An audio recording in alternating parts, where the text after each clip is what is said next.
Subscribe ಆಗಿ ನಮ್ಮ ಚಾನಲ್ಗೆ. ಹೊಸ ವಿಡಿಯೋಸ್ಗಾಗಿ ಬೆಲ್ ಐಕಾನ್ ಅನ್ನು ಕ್ಲಿಕ್ ಮಾಡಿ. ಹಾಯ್ ಫ್ರೆಂಡ್ಸ್, ಎಲ್ಲರಿಗೂ ನಮಸ್ಕಾರ. ಲಕ್ಷ್ಮಿ ಪಾಕಶಾಲೆ ಕಾರ್ಯಕ್ರಮಕ್ಕೆ ಸ್ವಾಗತ. ಇವತ್ತು ನಾನು ಮಸಾಲಾ ಬೆಂಡಿ ಪಲ್ಯ ಮಾಡೋದು ಯಾವ ರೀತಿ ಅಂತ ತೋರಿಸ್ತೀನಿ. ತುಂಬ ಚೆನ್ನಾಗಿರುತ್ತೆ ಟೇಸ್ಟು. ನೀವು ಪ್ರತಿ ಸಲ ಒಂದೇ ಥರ ಪಲ್ಯನ ಮಾಡ್ಕೊಂಡ್ಬಿಟ್ಟು ತಿನ್ನೋದಕ್ಕಿಂತ ಈ ರೀತಿಯಾಗಿ ಡಿಫ್ರೆಂಟ್ ಆಗಿರೋದನ್ನ ಟ್ರೈ ಮಾಡಿ ನೋಡಿ. ಇದನ್ನ ನೀವು ಬಿಸಿ ಬಿಸಿ ರೊಟ್ಟಿ ಜೊತೆಗೆ ಚಪಾತಿ ಜೊತೆಗೆ ತಿಂದರೆ ತುಂಬ ರುಚಿ ಕೊಡುತ್ತೆ. ಒಂದ್ಸಲ ಖಂಡಿತ ಟ್ರೈ ಮಾಡಿಬಿಟ್ಟು ಹೇಗಿತ್ತು ಅಂತ ಕಮೆಂಟ್ ಬಾಕ್ಸ್ನಲ್ಲಿ ಕಮೆಂಟ್ ಮಾಡಿಬಿಟ್ಟು ತಿಳಿಸಿ. ಓಕೆ, ಇವಾಗ ಇದನ್ನ ಮಾಡೋ ವಿಧಾನ ನೋಡೋಣ ಬನ್ನಿ. ಮೊದಲೇದಾಗಿ ಗ್ಯಾಸ್ ಆನ್ ಮಾಡ್ಕೊಂಡ್ಬಿಟ್ಟು ಒಂದು ಪ್ಯಾನ್ ಇಟ್ಕೊಳ್ಳಿ. ಅದು ಬಿಸಿಯಾದ ನಂತರ ಅದಕ್ಕೆ ನೀವಾಗ ಎಣ್ಣೆ ಹಾಕೊಳ್ಳೋಣ.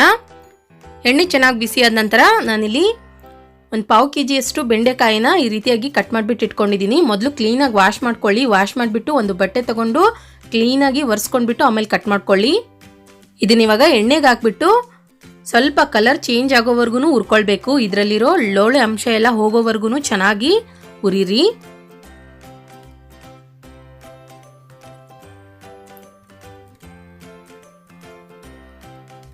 ಓಕೆ ನೋಡಿ ಫ್ರೆಂಡ್ಸ್, ಇವಾಗ ನಾನಿಲ್ಲಿ ಈ ರೀತಿಯಾಗಿ ಹುರಿದಿದ್ದೀನಿ. ಬೆಂಡೆಕಾಯಿ ಇಲ್ಲಿ ತುಂಬ ಚೆನ್ನಾಗಿ ಫ್ರೈ ಆಗಿದೆ. ನೀವು ಎಷ್ಟು ಚೆನ್ನಾಗಿ ಹುರಿತೀರಾ ಅಷ್ಟು ಚೆನ್ನಾಗಿ ಬರುತ್ತೆ ಪಲ್ಯ. ಇದನ್ನ ಇವಾಗ ತೆಗೆದ್ಬಿಟ್ಟು ಒಂದು ಪ್ಲೇಟಿಗೆ ಹಾಕೊಳ್ಳೋಣ.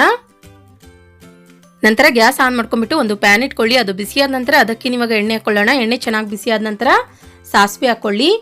ಸಾಸಿವೆ ಚೆನ್ನಾಗಿ ಚಿಟಪಟ ಅಂತ ಸಿಡಿದ ನಂತರ ಜೀರಿಗೆ ಹಾಕೊಳ್ಳೋಣ.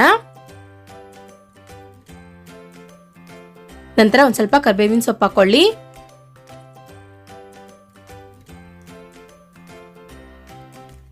ಒಂದೆರಡು ಈರುಳ್ಳಿನ ಕಟ್ ಮಾಡಿಬಿಟ್ಟು ಹಾಕೊಳ್ತಾ ಇದ್ದೀನಿ ಇಲ್ಲಿ ನಾನು. ಈರುಳ್ಳಿ ಹಾಕಿದ ನಂತರ ನೋಡಿ ಚೆನ್ನಾಗಿ ಫ್ರೈ ಮಾಡ್ಕೊಳ್ಳಿ. ಕಲರ್ ಸ್ವಲ್ಪ ಚೇಂಜ್ ಆಗಬೇಕು.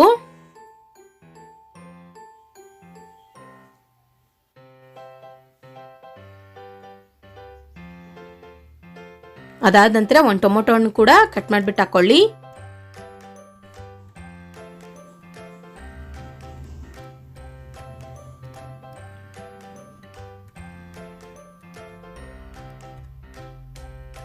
ಟೊಮೊಟೊ ಹಣ್ಣು ಇಲ್ಲಿ ಚೆನ್ನಾಗಿ ಫ್ರೈ ಆಗಿದೆ. ಒಂದು ಚಿಟಿಕೆಯಷ್ಟು ಅರಿಶಿಣ ಪುಡಿ, 2 ಚಮಚದಷ್ಟು ಅಚ್ಚಕಾರದ ಪುಡಿ ಹಾಕೊಳ್ಳೋಣ.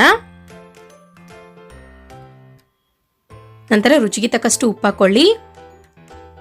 ಇದನ್ನ ಇವಾಗ ಒಂದ್ಸಲ ಚೆನ್ನಾಗಿ ಮಿಕ್ಸ್ ಮಾಡ್ಕೊಳ್ಳಿ.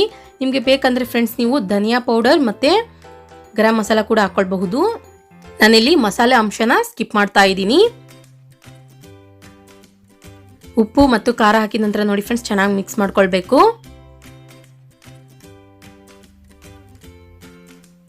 ಅದಾದ ನಂತರ ಇದಕ್ಕೆ ಇವಾಗ ನಾನಿಲ್ಲಿ 1 ಕಪ್ನಷ್ಟು ಗಟ್ಟಿ ಮೊಸರು ಹಾಕೊಳ್ತಾ ಇದ್ದೀನಿ. ಈ ಮೊಸರನ್ನ ಹಾಕೋಕ್ಕಿಂತ ಮುಂಚೆ ಒಂದ್ಸಲ ಚೆನ್ನಾಗಿ ಮಿಕ್ಸ್ ಮಾಡ್ಕೊಂಡ್ಬಿಟ್ಟು ಹಾಕೊಳ್ಳಿ. ಇದನ್ನ ಹಾಕ್ಬಿಟ್ಟು ನೋಡಿ ಚೆನ್ನಾಗಿ ಮಿಕ್ಸ್ ಮಾಡ್ಕೊಳ್ಳಿ ಫ್ರೆಂಡ್ಸ್.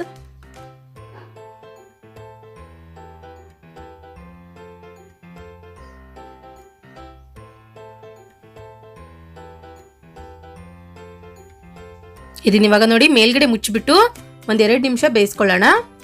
ಓಕೆ, ಇವಾಗ 1-2 ಮಿನಿಟ್ಸ್ ಕಂಪ್ಲೀಟ್ ಆಗಿದೆ. ಚೆಕ್ ಮಾಡ್ಕೊಳ್ಳಿ. ನೋಡಿ ಫ್ರೆಂಡ್ಸ್, ಇವಾಗ ಮಸಾಲ ಇಲ್ಲಿ ತುಂಬ ಚೆನ್ನಾಗಿ ರೆಡಿಯಾಗಿದೆ. ಇದಕ್ಕೆ ಇವಾಗ ಮೊದಲೇ ನಾವು ಹುರಿದಂತಹ ಬೆಂಡೆಕಾಯಿನ ಹಾಕೊಳ್ಳೋಣ. ಬೆಂಡೆಕಾಯಿನ ಹಾಕ್ಬಿಟ್ಟು ಚೆನ್ನಾಗಿ ಮಿಕ್ಸ್ ಮಾಡ್ಕೊಳ್ಳಿ.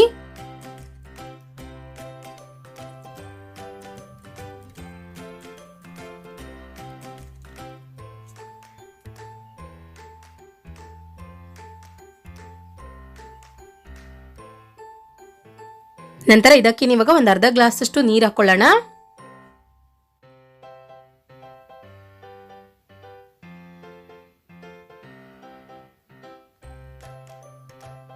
ಅದಾದ ನಂತರ 1-2 ಟೇಬಲ್ ಸ್ಪೂನ್ ಅಷ್ಟು ಹುರಿದು ಪುಡಿ ಮಾಡಿದಂತಹ ಶೇಂಗಾ ಪೌಡರ್ ಹಾಕೊಳ್ಳಿ.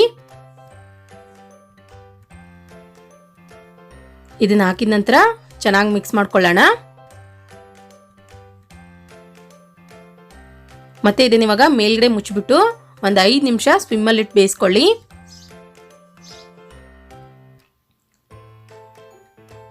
ಓಕೆ, ಇವಾಗ ಒಂದು 5 ಮಿನಿಟ್ಸ್ ಕಂಪ್ಲೀಟ್ ಆಗಿದೆ. ಚೆಕ್ ಮಾಡ್ಕೊಳ್ಳೋಣ.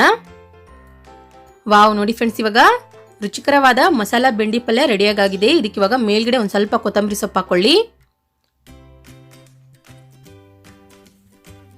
ಓಕೆ, ನೋಡಿದ್ರಲ್ಲ ಯಾವ ರೀತಿಯಾಗಿ ನಾವು ರುಚಿಕರವಾದ ಮಸಾಲಾ ಬೆಂಡೆಕಾಯಿ ಪಲ್ಯ ಮಾಡೋದಂತ. ನಾನು ಮಾಡಿರೋ ಈ ರೆಸಿಪಿ ನಿಮಗೆ ಇಷ್ಟ ಆಗಿದ್ರೆ ಪ್ಲೀಸ್ ಲೈಕ್ ಮಾಡಿ, ಶೇರ್ ಮಾಡಿ, ಕಮೆಂಟ್ ಮಾಡಿ. ಇನ್ನಷ್ಟು ಈಸಿ ರೆಸಿಪೀಸ್ಗಾಗಿ ನಮ್ಮ ಲಕ್ಷ್ಮಿ ಪಾಕಶಾಲೆ ಚಾನಲ್ಗೆ ಸಬ್ಸ್ಕ್ರೈಬ್ ಆಗೋದು ಮಾತ್ರ ಮರಿಬಾರ್ದು. ಮತ್ತೆ ಒಂದು ಇಂಟ್ರೆಸ್ಟಿಂಗ್ ರೆಸಿಪಿ ಒಂದಿಗೆ ಬರ್ತೀನಿ ಮುಂದಿನ ಸಂಚಿಕೆಯಲ್ಲಿ. Keep watching. Thank you. Bye.